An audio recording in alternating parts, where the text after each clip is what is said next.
welcome to Duality. I am your host, Ash, and today we are getting into the topic of old habits die hard if they ever die. Or I really meant to write at all. Um, old habits die if at all, because sometimes we think a habit dies, but really it just kind of manifests in a different way, takes a different form than what we originally were looking at it as. And, with that being said, I mean, it's a lot. It's a big statement in general. Here we are, wasting no time. But yeah, when we come across these patterns, this pattern recognition that we innately, maybe we don't innately have, maybe it involves a little bit more effort for some folks, and ourselves at times. But when we become aware of something being cyclical and we're like that's a habit, that's habitual behavior, like why is that happening? Like sometimes usually the first emotion is like, why the fuck do I do that? Or like, oh, like I wish I would stop that, and like our mind starts to speak, the chatter starts to happen, and a lot of times we shame ourselves about habits that we've created over the years. And I just want to invite you to ask yourself, does that help? Does it help when you pester yourself in your mind about a habit that you have? And I want to invite you that the next time you become aware of a habit that you have, to get curious and to I feel like there's two routes that you can go, and it's really up to you. Well, there's multiple routes, but I'm going to talk about two that you can go that can help you to assist with maybe changing the habit. And I think that first and foremost, identifying what it is a huge catalyst to being able to bring change, because if you don't understand what it is, you might not have to know every single detail. You might not have to know every single piece of why this habit has, been created from its origin story. Simultaneously, to know a little bit about it can help you identify it if it shows up or when it shows up in new form. So you'd be like, oh, I know what that is. I can see that. Okay. And or, taking that moment, if you already have identified what it is, and you don't want to continue to just dissect it, rather than dissect it, to just observe it and look at it like, okay, how can I change this habit? And sometimes that involves bringing in a replacement method. Usually we do something that's kind of similar. Maybe it's a little bit healthier. Maybe it's kind of the same. Maybe it's equivalent. Either way, I believe that it's all the nuances of bringing in change in your life. So rather than judging yourself or having to find the perfect way to change and or to address a habit that is coming up, I think it is more beneficial to explore and allow yourself to see, because like you're bound to make like a shitty replacement, for lack of better terms, or like an alternative that is just not going to be sustainable because it's going to provide the same kind of results. So but you also shouldn't deprive yourself of that. Now, rather than being more generalized, I'd like to like make a example of what that can kind of look like. So say you have a habit of waking up late. You know that you tend to wake up late, and then when you wake up late, you wake up tired. When you wake up on time, you wake up tired. No matter what, when you wake up, you may be more tired than you'd like to be. Simultaneously, if you wake up early, there's a lot more pros, right? Yeah, you wake up tired, but you have a moment to kind of wake yourself up. come into your body and start to do things and move in a way that you would like to, where it's not so sporadic, or like you're rushing to get out to get somewhere on time. So you see the pros of that and you're like, okay, well, I'd like to change that. What does the first step look like? For some people, it's like, okay, well, I'll set an alarm. And for some of us, we have 7 alarms. Maybe making 3 alarms so that you don't have as much like comfort in knowing that there's going to be another one nonstop, so that you can push it to the limit. Because as humans, we are pushers of limits all the time, whether consciously or unconsciously, just like children. When you put a child in a space with a human and that is watching them, caretaking them, especially if it's someone new, they're going to do things to see like what they can either like do or get away with, like think about it like substitute teacher, right? You have this teacher and they have their set boundaries and things that they allow you and don't allow you to do. But you have the substitute teacher and you're like, I wonder if they'll let me talk to my friend who's sitting next to me and not like reprimand me because they're just like here for a day or whatever the case is. Like us as humans, like I don't think that trait ever goes away.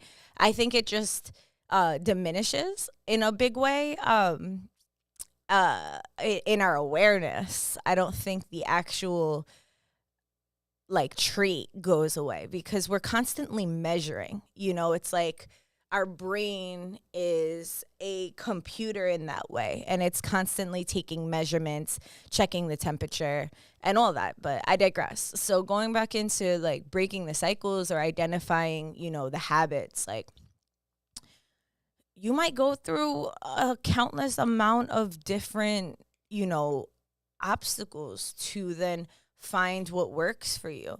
I know for myself that when I am focusing on breaking a habit, I'm constantly being presented with everything that makes me utilize that habit, everything that makes me want to do it comes up to surface like intensely, whether it's discomfort that are bringing up my comforts or things like that. So back to the example of waking up early, like personally, like I love to sleep. Like I'm a sleepy girl. Like that's just, yeah, like it's I love to sleep. And I struggle with that personally, but I know to myself, like there's certain cases where it's like, okay, I need to wake up early, or I need to wake up at a certain amount of time, because if I don't, then I'm going to sacrifice things that I want to do. And I feel like we touched base on that last episode when we talked about going back to basics. It's like simplifying things. If you know that you're a person with anxiety, like, and you're going to the airport, like make sure you're accounting for extra time so that you aren't freaking out on your way there any more than you already have to out of your natural anxiety. It's just about finding, like, bridging the gaps, I feel, and I'm talking on this topic. And, I truly believe that, I don't know, besides maybe like monks or, people who've really, really lived a lot of life, that master in this. I think this is something that we're unanimously students in more than teachers. So I do want to talk about that, where I'm like sharing my experience. And yeah, maybe you can learn yourself something, but by no means am I a master of kicking old habits. I've definitely am an active worker on that. I find I've made immense progress in a lot of my habitual behavior that is less than desirable. Simultaneously, old habits die hard. Old habits die hard. And it's like you got to make it your business to be able to be a king or queen of discernment when it comes to your own being, when it comes to observing and witnessing the voice in your mind. Like shout out to the Untethered Soul and to the book club that I'm in. And shout out to Aziza for putting us on. Like, this book, despite the name, I don't want to come at the name by any means. Simultaneously, it's just not a title I would have been more attracted to, really. It seemed a little like new agey for me. But I'm happy I didn't just judge a book by its cover and or let that be the determination of me reading it. And it's bringing so much insight, so I strongly recommend. I feel like I should really make a link tree for book recommendations. I think that that would be something extremely beneficial to any of the viewers, because like if you like this podcast, you listen to this podcast, and you like kind of like self-discovery or deep inquiry, spirituality, and or for lack of better words, like reflection, shadow work, and accountability, but also like, empowerment and all of that, the self-help, if you will, that I think that you would appreciate a lot of the books that I read and or listen to, because, neurodivergence, sometimes I'm just reading the same sentence over and over again. But if I put it on an audiobook, I can digest it a little better. I definitely am an audio processor in that way. But yeah, kicking old habits, man. You got to really want it, because no one could do it besides you.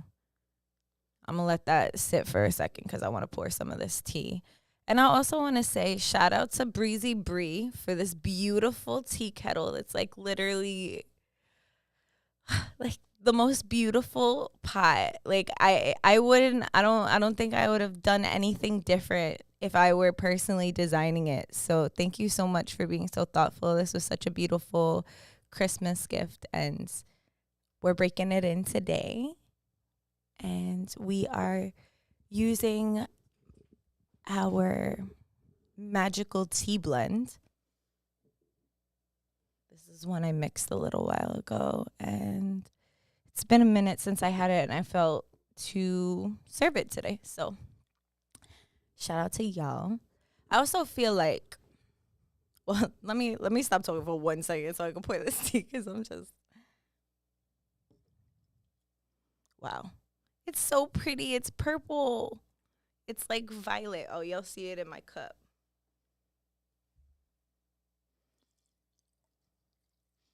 Wow. That color is gorgeous. I like forgot that it turns out to be this color, because it has hibiscus and butterfly pea in it, as a part of the blend. And here you go. The honey's at the bottom. The only thing is I don't have a spoon, so I'm sorry. But yeah, so, and I also want to say shout out to Ashley, Artsy Ash over at Tiger Lily, for giving me this beautiful custom cup. It says you, me, and duality. And today I was just feeling the need to like bring my friends with me. Like I have a lighter that my friend Lori from last episode brought and gifted to me. And it's just like, I said in the title, like as a joke, but also for real, like for serious, that, I'm featuring, or my special guest is a little bit of seasonal depression. And I feel like when you're feeling that blues, or that sense of, I'm trying not to be so bleak about it when I say it, but when you're feeling a little like, sad, or it's cold outside and you're inside, more reclusive, inward, I think it's so important to utilize the tools and the gifts that are symbolic that like you are loved, and we have these things, and sometimes we put so much significance into items. I know that I can. And then some things we just don't even think about. And I'm the type of person, I'm very sentimental. And when someone gifts me something, every time I use it, I think of that person, which could be great. And then which could also not be so great, depending on the circumstances in which, you're on with that person and or whatever. But yeah, like when I was picking my teacup today, I was like, I'm gonna bring the one that Ash made me. Like that was, it's a cold teacup, but today it's gonna be a hot teacup, because it's never made its way onto the pod. And because I usually do pour hot tea, and I was just like, well, if I just take the straw and the top out, it's glass, so it should be able to sustain hot water well. So here we are using it. And, it's a beautiful thing to remind yourself of, especially when you're in not the best place, that, like, once again, you are loved and you are appreciated, and people do care about you and think of you in certain ways and in certain lights. So that was a little bit, that's a little pro tip right there, to like get through your seasonal depression guide. It's like, that's going to look different for everybody, and I feel like what tends to come up, especially for those of us that struggle with, whether it's seasonal depression or whether it's just like depression or just like sad or, feeling stuck in the past, once again, that could be a coping mechanism, a habit, a cyclical behavior. And if you notice that you're spending too much time in the past, maybe you want to focus on the future. Maybe you want to just find new ways to be present, to be present with yourself, to be present with what you're ready to take up more space in your life. I think that one of the first things you got to address when unpacking habits is like shutting your mind up. What does that look like? It doesn't mean that your mind actually shuts up, at least for myself. It more so means that, like, the continuous dialogue that's happening in my mind is no longer the one that's in control. So, like, I can observe it. I could hear that my brain is like, oh, this is how I feel about this, and this is why, and blah, blah, blah, and, like, aggressive or passive or sad or whatever, and instead I'm just like, that's nice, cool. Nobody really asked, but that's cool. Awesome. Like, and you let things go through you rather than carrying it with you.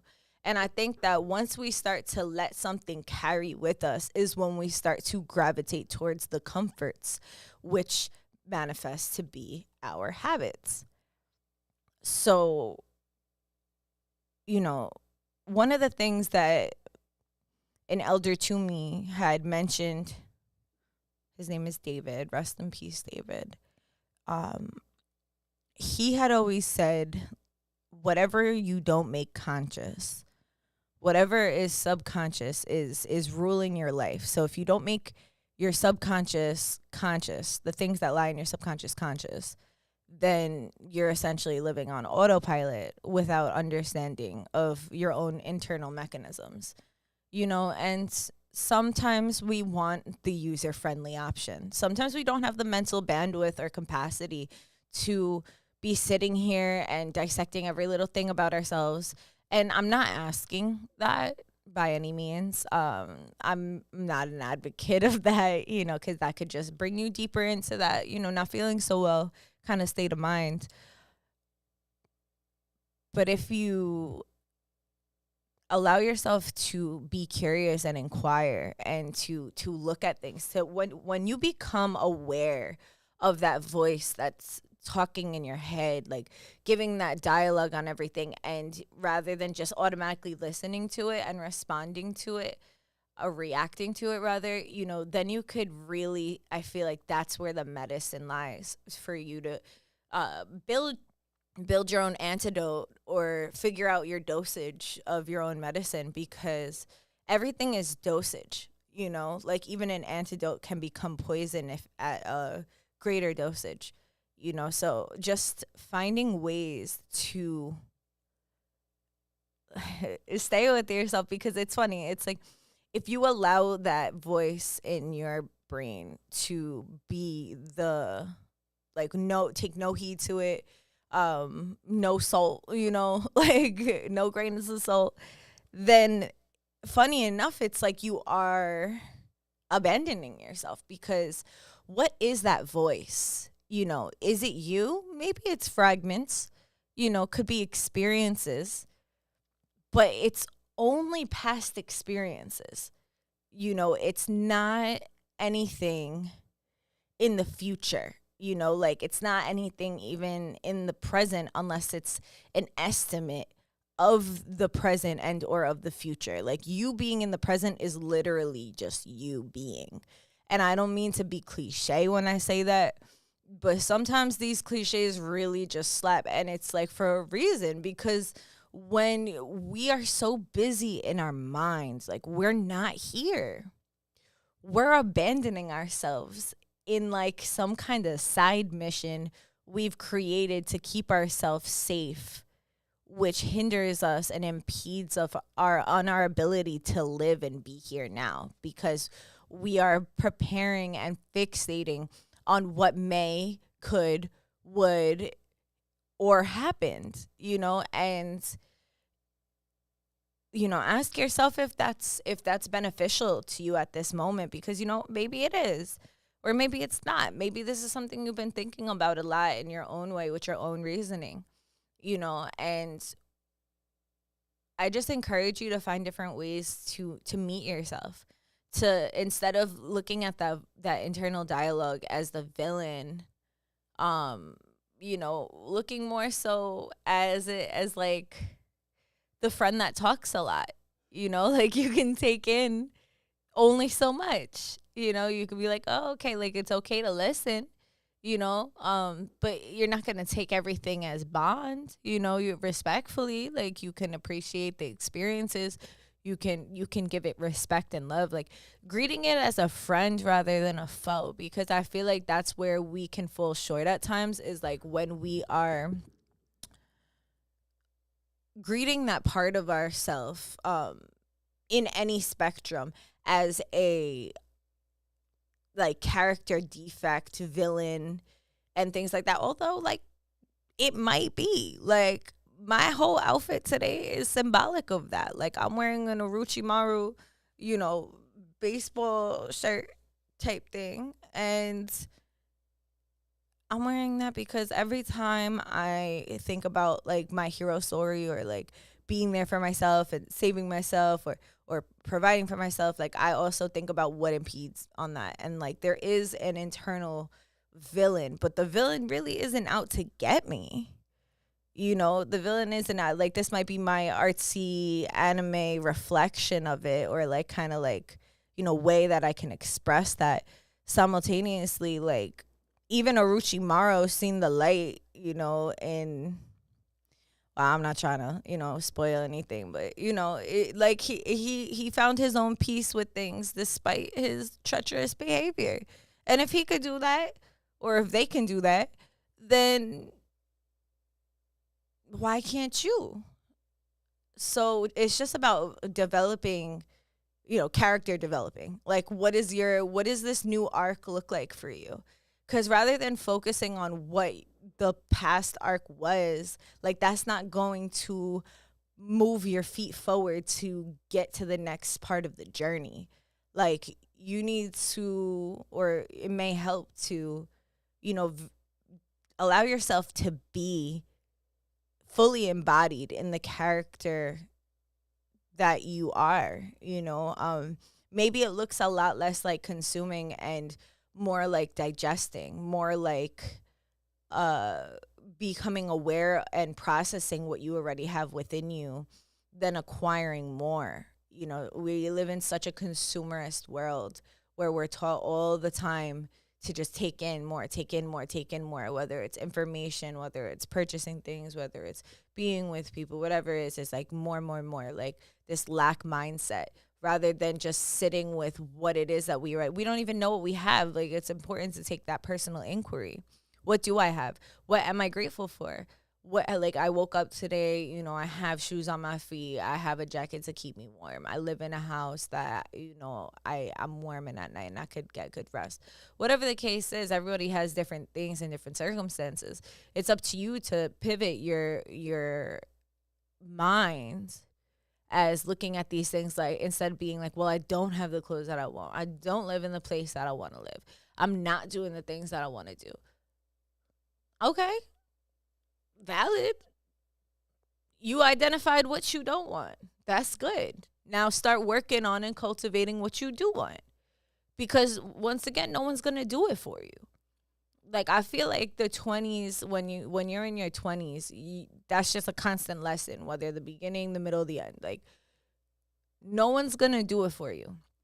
You learn that the longer you're alive on this earth, like you, even if somebody wants to do it for you, they can't do it for you in the way that you need it to be done, because you need to show up for yourself. Like, can you have assistance? Can you have support? Yeah, for sure. Simultaneously, if you're not supporting yourself or showing up for yourself, like, it's only going to hold so much weight, because it's like you're not living authentically because you're not showing up fully for yourself. And that's nothing to beat yourself up for. It's like, honestly, it's the norm. Most people just put in a lot of fucking work to hide it. Instead, I invite you to be very like proud of yourself that you can even identify that, and then find other healthy ways that you can move forward and be the person that you want to be by knowing that you're already it. It's just about unlocking the access, giving yourself the keys. Like, you have the keys. You just got to figure out where they are, you know? And if you don't have them, the thing is, it's your journey. You can make a key out of your fucking hand. You can make it out of clay. You can make it out of whatever and open it up. You lost the key. Cool. You could make one now. You could find it, you know, within yourself. It's your story. You know, don't let anybody write that for you. Like, you are your main character. Like, you're not the side role in your own life.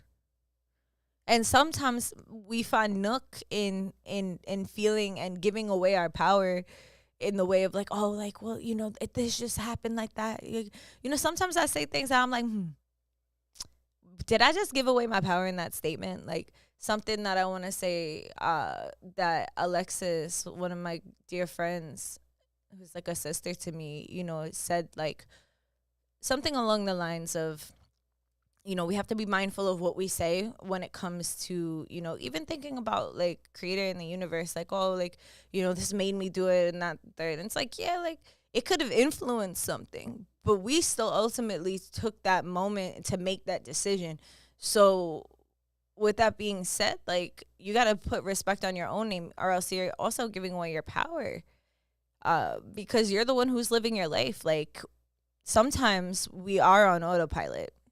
That can be a trauma response, dysregulated nervous system, experiences we have. Some people stub their toe, they shake it off, they laugh. Other people stub their toe and it really affects them because that pain is reflecting and or fear provoking of maybe they had broke their toe and they were afraid that it was going to break again. And now they're dealing with the PTS trauma response, even though their toe isn't broken, but it reminded them of a time that they were in excruciating pain because it was. You know, you can't judge people for having the reactions that they have to things.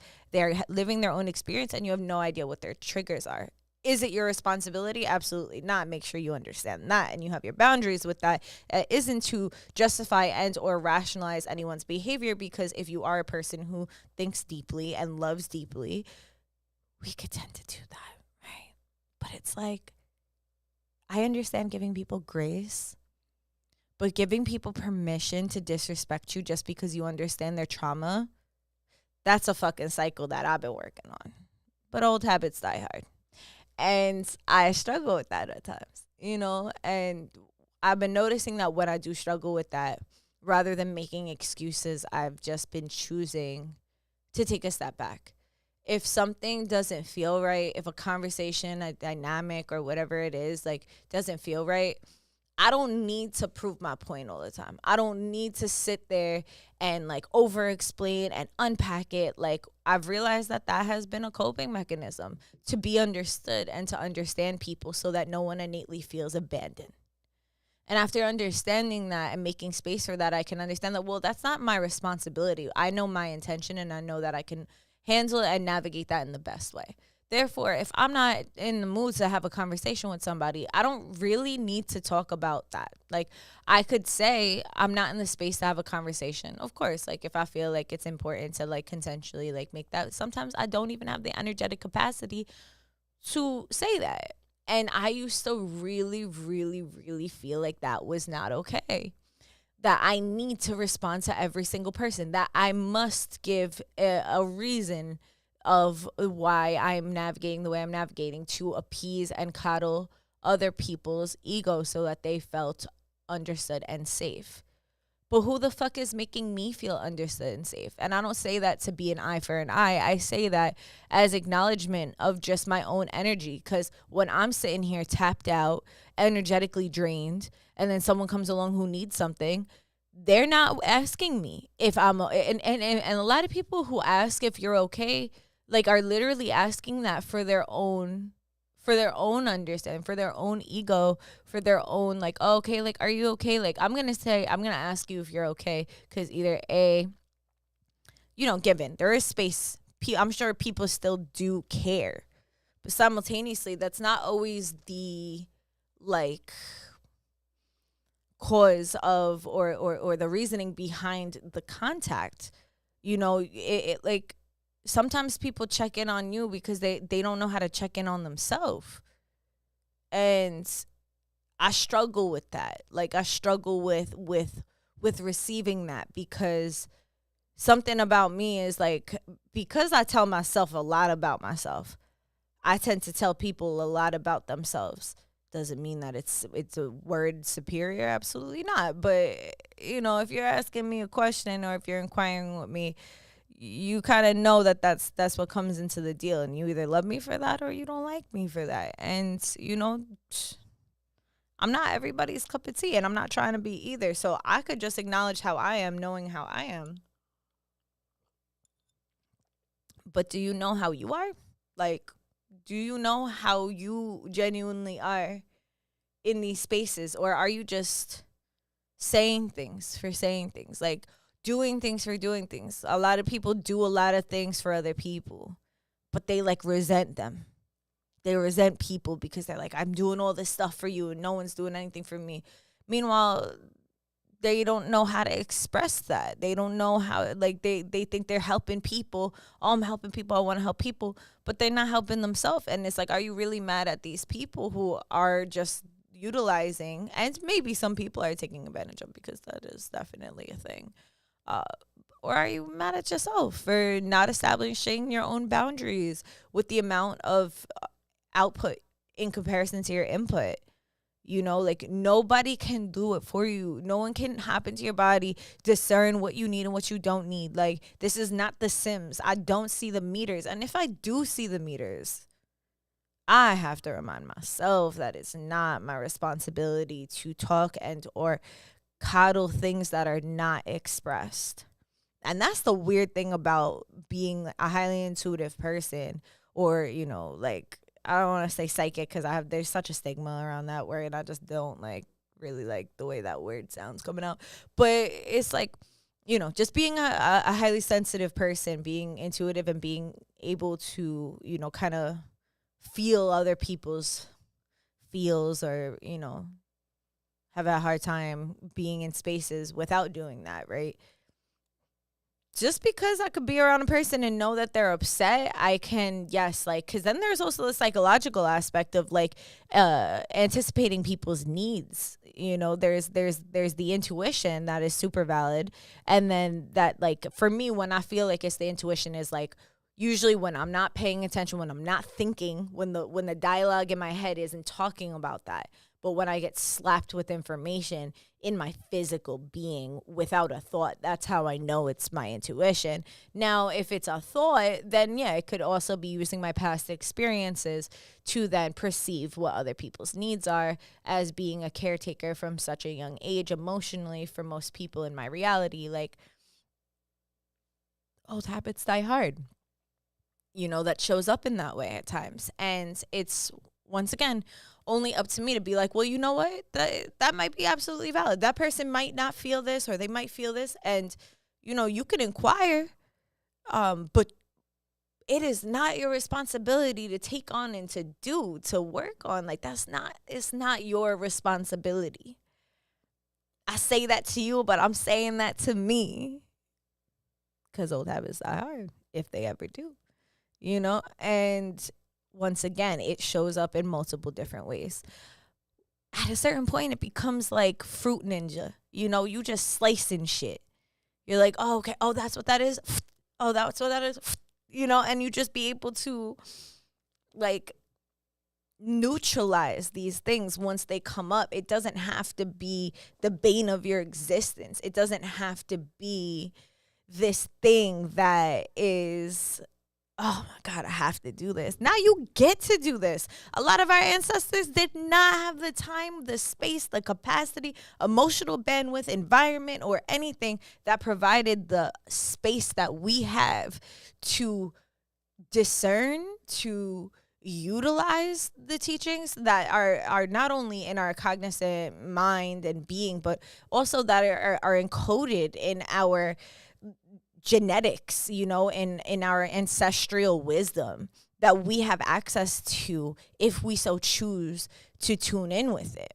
Just as you have the ancestral wisdom, you have the ancestral wounds, you have the genetic,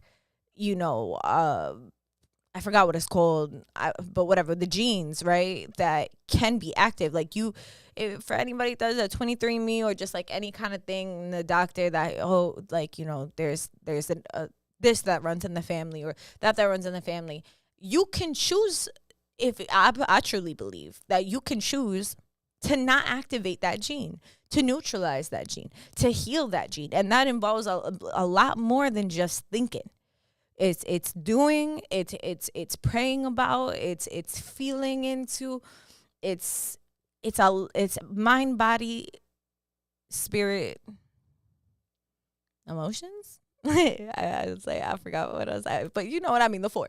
And when you're able to realize that, like, oh, it is up to me. Like, there are certain things that happen that are out of our hands. Sometimes illnesses come up and it's like, oh, like, it's your environment. You didn't know that there was mold in your house. Now you're dealing with the immune compromising experiences because that gene got activated, right? Simultaneously, if we find different ways to detox, we do heavy metal detoxing, parasite detoxing, water cleansing, like consuming different fruits, vegetables, meats, greens, whatever it is that is suitable for your body, because everybody's body is different, and providing, the best food that we can give ourselves, even better if we can grow it or find it, the best source that we can, and start feeding. And even just the concept of going and looking for the best source, that in itself is already healing a cycle. That in itself is already breaking a cycle of all of the people that came before us that didn't have that awareness, and the people that did have that awareness in the beginning of time within our ancestry. Before everything started to get mixed up and jumbled, before, our government started having control over the things that we eat and rules over the farmers and FDA approval for what? When it's not safe.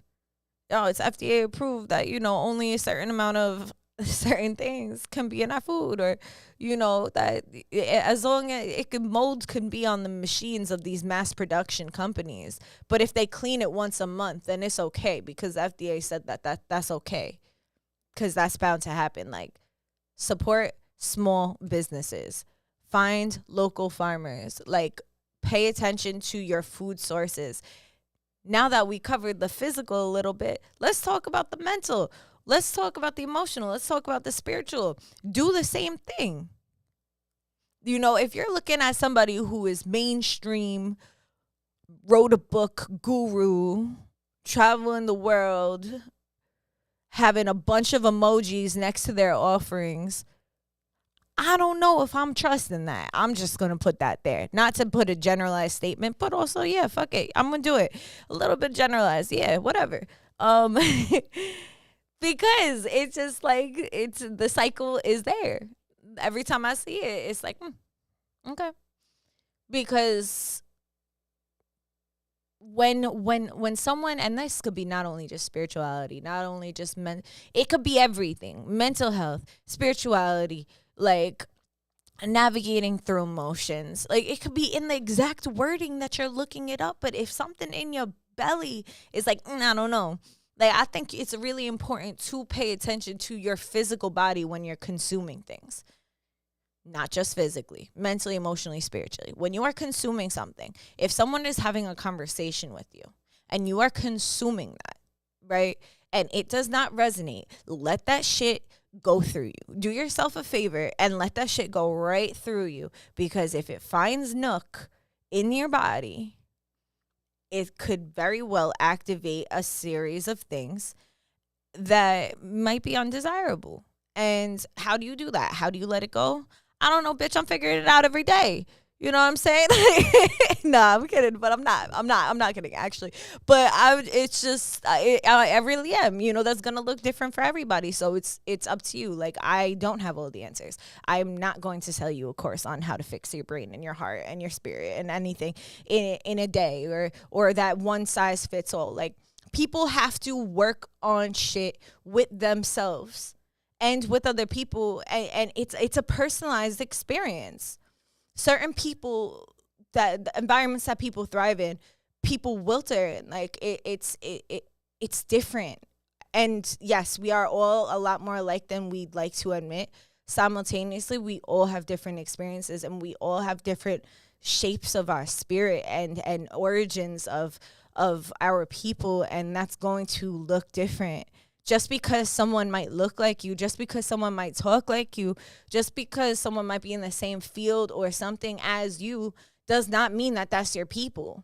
And then vice versa. Someone who's in something that can be completely contrary to like your belief might end up being your person if you just allow yourself to open up your mind and your heart. If you listen to your body, because your mind might tell you, I don't like the way that person, what this person's talking about. But if your body is like, but I kind of fuck with that person. Or if it's vice versa, you know, you like what the person's talking about, the content, but like you don't feel like that, you don't resonate with that person. Listen to that shit, because that's the shit that gets you in trouble when you don't listen to it. You don't need logic to not fuck with something. Like, there's a time and place. Sometimes you don't fuck with something because it's triggering something within you. Usually that's the case. But simultaneously, that doesn't mean that you have to then make yourself or force an interaction or force people to be in your life, in your space, in your conversation, in your whatever, just because like you want to understand and unpack. You can unpack that with or without that person being there. Like, you don't need to function in a high stress, highly triggered space. You're actually not going to get much done, because you're going to be forced into being in survival mode, and your central nervous system is completely dysregulated. So even if you wanted to unpack something, you won't even have the capacity, because your body is going back to the Stone Age, because it's literally just trying to survive. So how the fuck do you expect yourself to thrive and break habits and or cycles in an environment where you don't feel safe? You don't have to know every reason why you don't feel safe around people, places, or things to not, or to limit time around them. You are entitled to limit time around whatever like feeds you or starves you. You're allowed to understand what your limits are and what that feels like in your being. That's the only way, in my opinion, that you're going to ever achieve even becoming aware of the cyclical behavior past the beating yourself up. Because we all do that. We all do that. Most of us are aware of our habits, but what is going to create movement in changing them? You figuring it out is going to do that. Nothing else that you read, see in a book that could inspire the thought. But you can find the same answers if you sit down and just literally listen to yourself. And when I say listen to yourself, because I feel like meditation is such a fucking thing. I don't mean just listening to all of the thoughts, because you just go through a fucking ride and be like, I want pizza. Like, you know, high heels on my tippies. Like, all these different things are going to come to your head. You know what I mean? Whether it's the TV show you watch, the song you listen to, the song that you don't even like, but that's playing in your head. You know, that one interaction that you had that was awkward, that you're overthinking because you're wondering how you're being perceived. Like, all of these different things are going to happen. Guess what? You're human. Like, yeah, you're going to think about that shit. I mean, I don't know. If people don't think about that shit, hit me up. I would like to talk to you on this podcast, because I don't know what that's like. So I can only speak from my experience. Every time I sit down to meditate, that's what the fuck is going on. It's loud as fuck. And then I've taken time to be like, oh, okay, like, let me just listen to this. Let me just see where it takes me. Where is it going to go? Like, okay. And then I'm just on this journey of being distracted, giving too much space to that internal dialogue of the past, of the record keeper, you know? The record keeper. I'm going to start calling the voice in my head the record keeper. But what I realized, and what I've been realizing more now than ever, is like paying attention to my body while that voice is talking and showing me pictures of everything. Because it's like, it's the little kid inside of me that wants all of my attention. And like, yeah, I can give you some of it, but also like, I need to like take care of my inner teenager and adult. Can't just be about the inner baby, the inner child. Like, it got to be evenly distributed. Who's going to do that? None of y'all. Y'all aren't my internal manager. I am. So why the fuck am I going to delegate that task to some guru on the internet trying to sell me a book or a fucking story or a monologue or whatever the fuck, sending me auto-generated messages, annoying my fucking life every day on an email I didn't even realize I signed up for? Because they're not. That's the truth. But, you know, we don't want the truth all the time. But I'm going to give it to you. So if you don't want it, I don't know what to tell you. Don't come to this podcast. Or maybe you should listen to it anyway. I don't know. That's up to you. But, yeah, I don't think that you should have shame. And or if you do have shame, I don't think that you need to hide your shame about your habits. You know, it's just about being honest. Learning to find spaces where you can bring your shame of this stuff and neutralize it so that you can feel safe. Most importantly, finding things to feel safe. Not comfortable per se, but safe. And that's what I got for y'all. So thank you very much for being here with me. I'm not completely done. But I'm done with just like that whole riff because, wow, okay, I need some tea. I need to like clear my voice and stuff. But what I will say, I'm going to do, I brought Crown Bowl with me today. Because, you know, sometimes we think like, oh, okay, if you're privy to like the chakra system, you know, and or like I tend to really like tap it. I really do appreciate the Hindu tradition of the chakras because it tends to like, I'm very big on color and like color spectrum, and it really helps to put things into perspective. So I do want to just pay homage to, you know, the Hindi community for that, and thank you for developing such a system that is easily talked about, because, you know, there's some things I believe that when you appreciate cultures, you know, to talk about the origins is really important. So I just wanted to give space to that. And I'm going to play the chakra, the crown chakra healing bowl, and yeah, I'm going to do that. I'm just going to do that, and then we'll see what we're going to do about this pile over here. So I'm going to do that. If you're with me, just find a comfortable space to sit, or just a moment to receive this vibration, because the intention going into playing this bowl today is going to be to make peace and make friends with that internal, you know, bookkeeper, that internal dialogue of the past, you know, the different aspects of you, to make peace and harmony, you know, to invoke, even if you can't do it right now, a conversation, an observance, a listening session of every part of you, so that you can be your safe space, therefore be able to navigate, whether it's seasonal depression, anxiety, you know, breaking habits, whatever it is. Like, habits are the things that are caused. That is not the root. You know, habits are the symptom to all of these other things. Fear of moving forward, stuck in the past, not being able to be present. habits are created through coping mechanisms from struggling with these things. So rather than just focusing on that, let's get into the root cause a little bit. So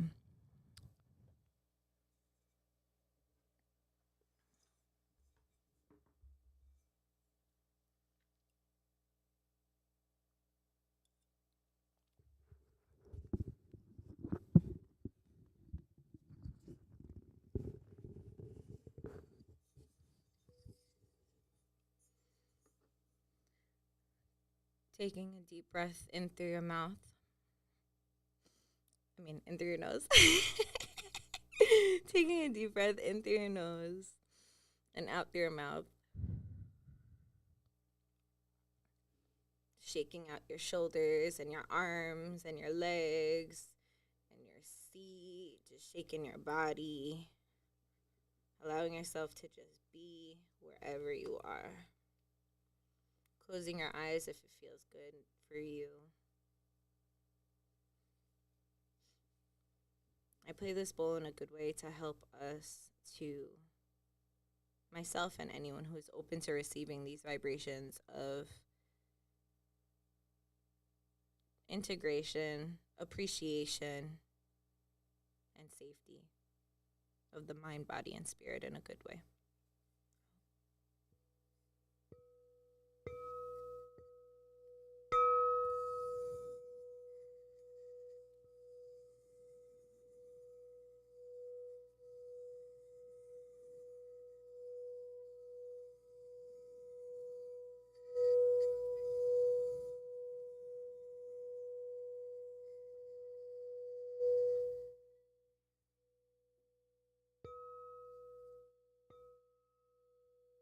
Removing anything that hinders us from establishing peace within our minds.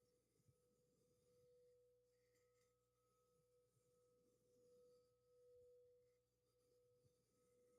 all aspects of ourselves in a good way like that.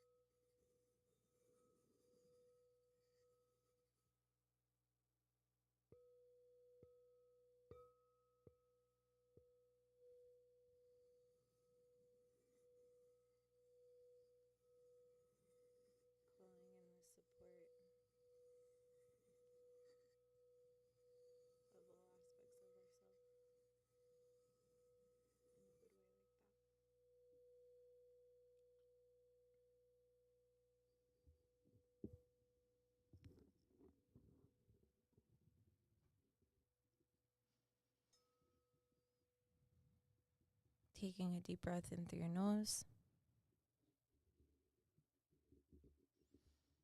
and out through your mouth. Allowing yourself to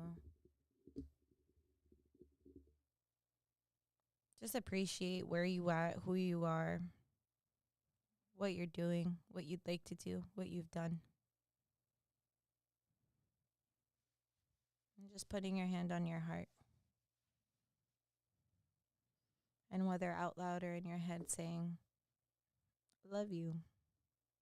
Like I really do. Like you're pretty awesome, you know? Like you do good things, you get on my nerves sometimes, but like, you're still amazing.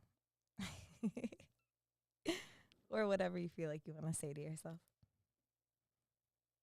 And when it feels good to you, just moving, swaying side to side, making space in whatever space you're in to feel present. If you need to call yourself back a little more, saying your full name 3 times, call yourself into this space.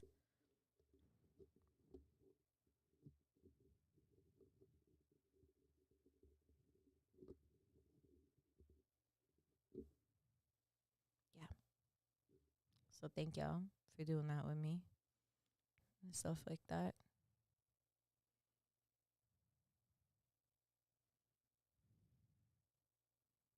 I don't feel like we're pulling cards today, so I'm not going to try to force something that doesn't feel like it's going to be a thing. Maybe next pod. But what I will say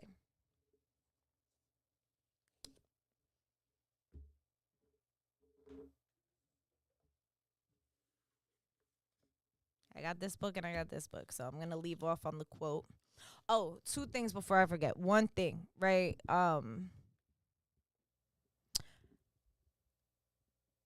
Sorry, my belly's growling.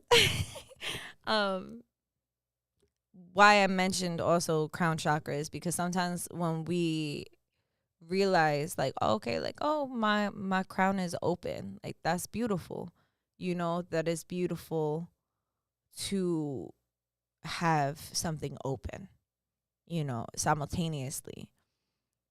I feel like we don't give it enough space, that sometimes things are open but they're overactive, and then it brings imbalance because it has to compensate for other areas that might be closed, or it might be pulling too much energy from. So sometimes when we're overactive in an area of our being, so let's correlate that for people who don't understand that or have privy to the chakra system, although I do encourage you to look up crown chakra.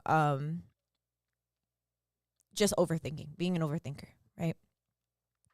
That's usually an open, overactive crown. So there's that. And then also another exercise that I want to leave you guys with, especially, we're coming on the Leo full moon, the first full moon of the year, which is it's going to be tomorrow, I believe, at 12 p.m. Eastern Standard Time. At is 100% full, also if you're local, and or actually if you anywhere, because I'm also doing it now on Zoom, you're more than welcome to pull up to the moon meeting. It is completely by donation, show up as you are. If you're interested, go to DM me on my personal page, Yelses_reality, and I'll send you the Zoom link. But yeah, you're more than welcome to pull up. Just be respectful, and that's all I ask, really. Just be you and be respectful. And so one of the exercises that kind of like a little sneak peek of what's going to go on is or what the homework will be, is getting a baby picture of yourself, right?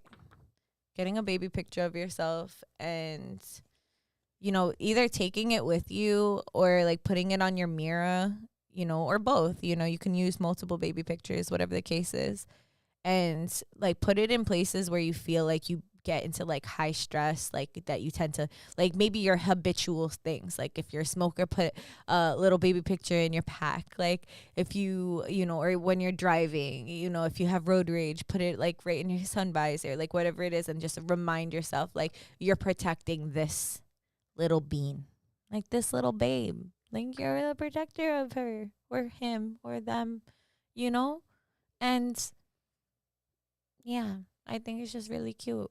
And just, whatever stops you from protecting this little person, this little being inside of you, like, let that shit go. Let it go right through you. So, yeah, those are things I wanted to say. So, I'm going to open up this book.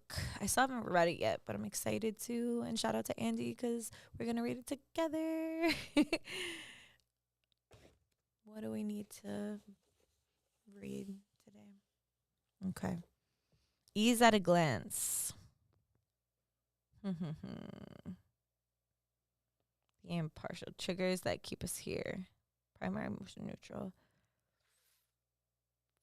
All right. This is like hard to like, I mean, I could read it, but I feel like it's just, all right, I'm going to just read it. And then if y'all get it, if y'all don't get it, whatever, I'm going to take a picture of it. I feel like it's one of those things that you're better reading yourself. But archetype. The impartial, root program, non-confrontal, maintain status quo. Triggers that keep us stuck here. Confrontation, more energy required, aspiration. Primal emotion, neutral. What is it working on? Staying neutral, non-confrontation, simplicity, rest and relaxation, contentment, nothing to prove. How to access this theme. Release the need to confront. Media choices, simple living, laid back, celebratory, back to nature. Physical manifestations, reduced blood pressure, reduced stress, improved digestion, reduced inflammation, dissolved muscle tension, reduced cortisol and adrenaline. Approach to challenges, let life work itself out with relaxed confidence. Transcendence, self-motive to explore potential. Thoughts and values, live and let live. It's none of my business. I don't need to get involved. I can handle changes. Affirmations to ascend. what else is possible? What am I capable of? How good can it get? I have unique talents and gifts to share with the world. The more effort I put into the reward the I enjoy, there is no limit to my love and happiness.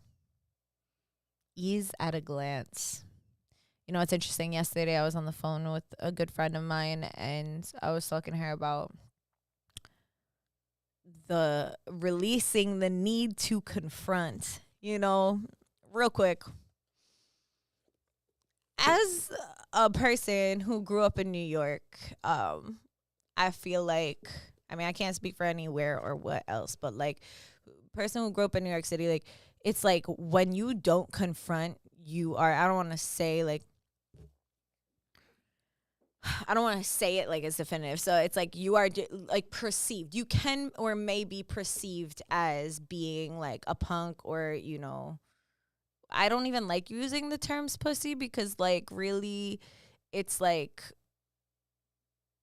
coochies are like the strongest thing in the world that like can birth children and sustain a lot of, you know, experiences. So I don't actually think that that's a good example of being afraid. So more being punk, right? Being scared. And like if that's if you don't confront something. So like I feel like as a person, you know, for my astrological peeps, like I have Mars in the first. Um you know, I tend to uh, confront. And I think that there's a time and space to confront, but I feel like throughout my life, there's an overabundance of confronting. I don't need to go to the point that it impedes on my own peace.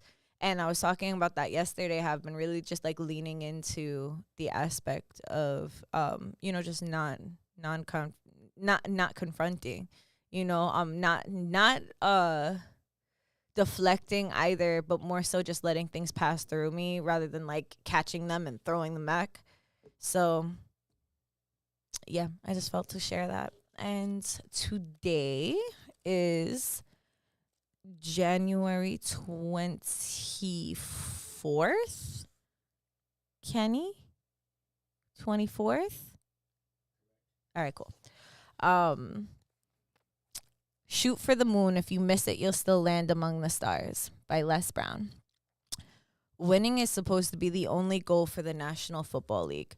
To be the only goal in the National Football League, but not every team wins the Super Bowl. Only team that emerges the winner, which means only one team emerges the winner, which means that there are a lot of teams, players and coaches, owners, families, and fans that have to cope with the fact that there is another side of winning. The other side of winning is losing.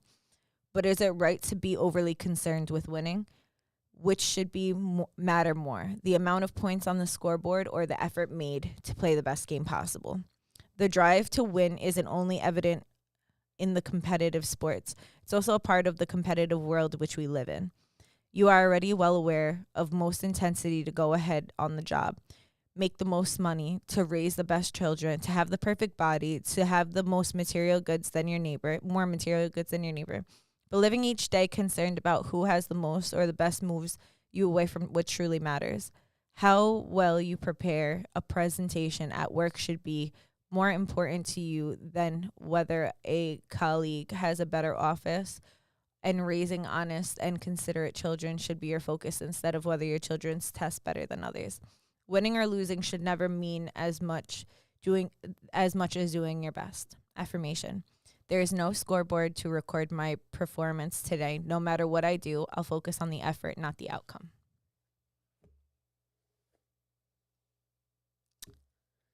Yeah. So take that with you in your day.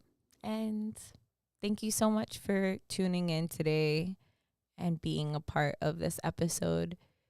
I do want to also make space for any like questions and comments, you know, anybody who's live on Instagram. Unfortunately, all the live messages disappear when I post the live. But if there's ever something that you either want to say or that I didn't get to, or I might have not seen or responded, like feel free to either message me or you can go into the link tree and you can leave a question. comment, concern, whatever the case is, idea, request. You can do it, as you, or you can also leave it anonymously, whatever you feel, moved to do. If you leave it anonymously, I will still give credit to the anonymous, but I won't know. But that's okay if that's what you want to do. And also, I do want to give a special shout out to the girls over at TSIC. They are providing a free workshop this Friday. I believe it's from 5 o'clock to 6:30 on how to heal your trauma, or healing trauma workshop from an Indigenous point of view. So definitely, if that resonates, feel free to tap in, and just tap in with them in general. They're incredible, amazing resources. Definitely utilize. And yeah, so thank you so much for being a part of, my reason to wake up today, not in like that, not in a bleak way, but in a happy way. Just attributing to that, attributing to the platform, attributing to like the reason I got up and got ready and left my house today. Because sometimes, like, I know for myself recently, the past 2 days, I've been finding it very difficult to go to sleep. Nothing's been like really pestering my mind. It's just interesting. Sometimes that does happen leading up to a full moon, but I definitely look forward to like a full night of sleep. Simultaneously, I do know that this month tends to be heavy for me, as well as I'm sure a lot of other people, with anniversaries and birthdays that come up, and like just navigating that. And sometimes we get into like the grips of like these heavy emotions. Just because I, have been working in this field, understanding, or whatever you want to call it, for like bulk of my life, doesn't mean that I'm not susceptible to the same things that everyone else goes through. So I want to just give a special shout out to anybody who has had especially the compassion and understanding for the way that I've been moving and or not speaking recently, because as much as I like to talk to my people, when I do tend to get into this like internal space, I find myself, rather than isolating, I do like to, like, in a negative way, I do like to just like be with myself throughout this process so I can like feel through it. And that does require my full presence, and that means like I don't have the emotional capacity for a lot of the things that I do at other times. So I just want to give a special shout out to all of those people in my life that make every day, count in a big way, and y'all are appreciated. So thank you so much, and I'll see you next time.